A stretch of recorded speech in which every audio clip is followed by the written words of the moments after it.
Hi guys. Today I'll be experimenting with another form of content, so please let me know if you enjoy it. As some of you know, I'm a huge World of Warcraft fan and I follow a lot of content creators that cover the game. One of the biggest type of content those guys put out is discussion videos, and I wanted to try my hand at them, as we don't have anyone doing them in the OSA community as far as I know. So in this video I wanted to talk about new players, and more specifically, the direction they're heading in. We live in an era of players who just want to go fast. Everything must be AR-10 or they just can't play it. We also have players looking up to those people and telling themselves they must play AR-10 too when it's far too soon in their learning curve to be able to play it. What results of those players is people playing whack-a-mole. They throw all sense of rhythm out of the window and just react to fast objects on the screen instead of playing a rhythm game. You can throw those players an AR-9 map and they won't know how to play it because they can't read it. Are those players really a problem? Are they really playing a rhythm game? Well, let's remember that this game is community driven. Sometimes the interest of the player base changes and that leaves the older members to tag along because they don't have much choice.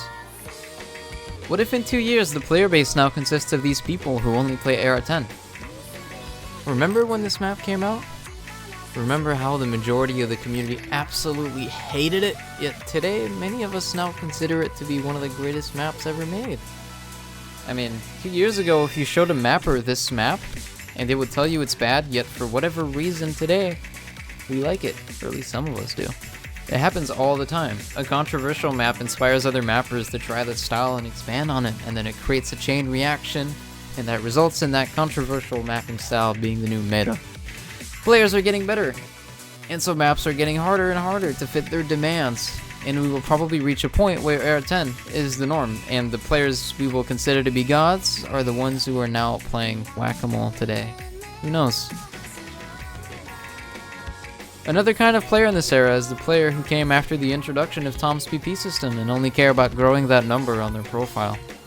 These are the players who spend 100% of their playtime talking to Tillerino and just trying to find the next overweighted map they can set a score on.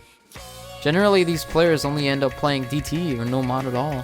A few years back, when we were under the old PP system, PP was all about your ranking on the map, which meant that playing Hidden was really rewarding. If you learned to play it, you would get a ton of bonus points just for playing the exact same map. Unfortunately, in the new system, Hidden is only a small percentage bonus, and it has a little to no incentive for a player that's looking to gain PP.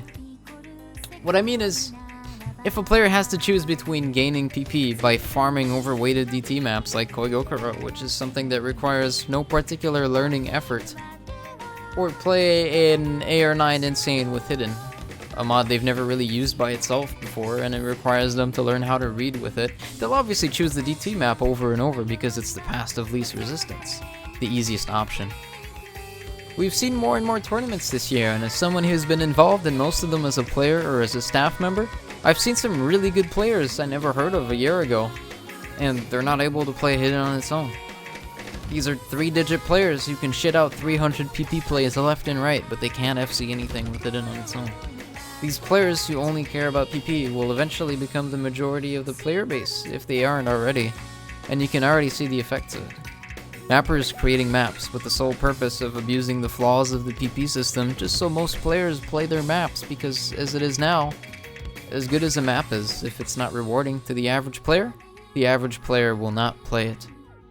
Some of my best memories in this game come from playing some of the masterpieces people have created, and a big reason why I love the game so much to this day, despite it being fundamentally flawed as a rhythm game, is all the wonderful music people have made me discover through their maps. And if you haven't spent time in the game, at least trying to enjoy yourself and discover all the wonderful content people have created, I can only tell you, please enjoy game.